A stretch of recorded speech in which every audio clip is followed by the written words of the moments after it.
আসসালামু আলাইকুম ওরহমতুল্লাহি ওবরাকাতুহ। বিসমিল্লাহির রহমানির রহিম। নাহমাদুহু ওয়া নুসাল্লি আলা রাসূলিল কারীম, আম্মা বাদ। মাহে রমাদানের স্বাগত অনুষ্ঠান থেকে আপনাদের সকলকে আন্তরিক মোবারকবাদ জানাচ্ছি। সুপ্রিয় দর্শক শ্রোতা, পবিত্র মাহে রমাদান উপলক্ষে কালবেলার এই নিয়মিত আয়োজন, আমরা কোনো না কোনো বিষয় নিয়ে হাজির হই অথবা আপনাদের প্রশ্নের উত্তর দিয়ে থাকি ইনশাআল্লাহ। আজকে বলবো মাগফিরাত, নাজাত কিভাবে পাওয়া যায়। নাজাত মানে মুক্তি, অর্থাৎ একজন মানুষ নাজাত পাওয়ার জন্য তার যে প্রচেষ্টা থাকা উচিত, সেই নাজাত নিয়েই আমি কথা বলবো, মুক্তি নিয়েই কথা বলবো। আমরা মুক্তি চাই আখিরাতের সমস্ত আযাব থেকে, অর্থাৎ আমাদের মৃত্যুর পর থেকে কবর আযাব, পরসুরাতের শাস্তি বা কঠিন বিপদ, হাশরের ময়দানের শাস্তি, জাহান্নামের কঠিন শাস্তির থেকে আল্লাহর কাছে মুক্তি চাই, মাগফিরাত চাই। তো এই নাজাত, এটা আমাদের জন্য মুক্তি, আমাদের সকলের দরকার।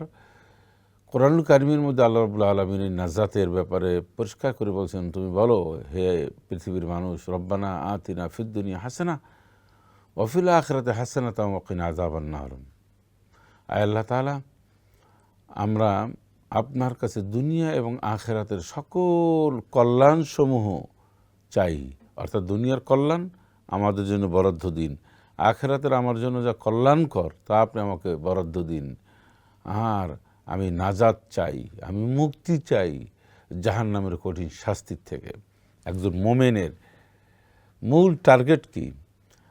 সমস্ত ইবাদত বন্দেগীর মাধ্যমে আল্লাহর সন্তুষ্টি অর্জন, জাহান্নাম থেকে মুক্তি, জান্নাত লাভ। এইটি হচ্ছে একজন মানুষের আসলে মূল কথা। তার ইবাদত বন্দেগীর মূল স্পিরিট হচ্ছে এটা, মনে রাখবেন। কি?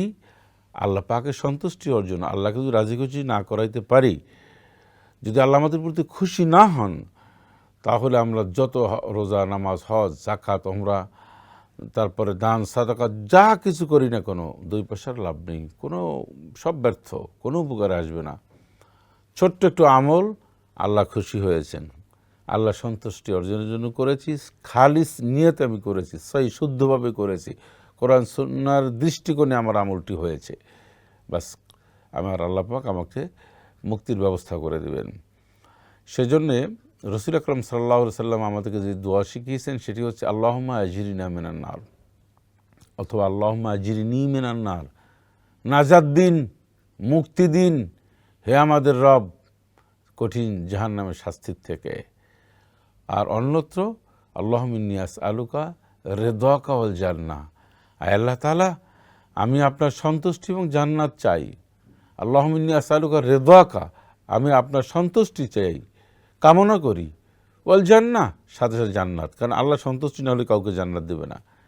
দুটি আমল বেশি করা যায়।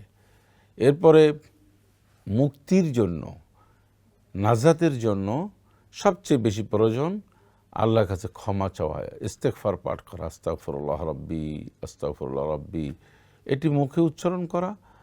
আর নিজে মানসিকভাবে এরকম একটা প্রিপারেশন নেওয়া যে আমি যা জীবনে অন্যায় করেছি এটা ছিল নিছক একটা পাপ, এটা ঘৃণিত একটি কাজ, আমি আপসেটেড, আমি দুঃখিত, আমি ব্যথিত, আমি লজ্জিত, আমি আল্লাহর কাছে একেবারে সত্যিকার অর্থে মর্মাহত। এরকম যখন নিজেকে নিজে আমরা প্রস্তুত করতে পারবো, আর ওই পাপের কাজে যাব না কখনো বলে আল্লাহর কাছে সাহায্য চাইব এবং নিজেকে নিজে প্রত্যয় ব্যক্ত করব, তখনই আমরা মুক্তি পাবো। মুক্তি পাওয়া সহজ, মুক্তি পেতেই হবে।